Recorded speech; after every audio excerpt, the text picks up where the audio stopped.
చేతిలో డబ్బుంటే అందరూ చుట్టాలే, బాధలో నువ్వుంటే పలకరు నీ వాళ్ళే. ముందుగానే మేల్కొని బ్రతుకు సోదరా, మందిలో చులకన కావద్దురా. రూపాయిని దాచుకో రేపటి కోసం, ఆశించకు ఎవరిని చేయరు సాయం. ఉన్నప్పుడే జాగ్రత్తగా పొదుపు చేసుకో, మనసులోని కోరికలను అదుపు చేసుకో.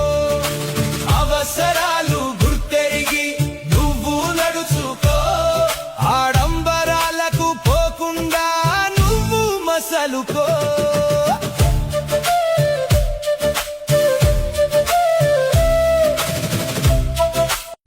చేతిలో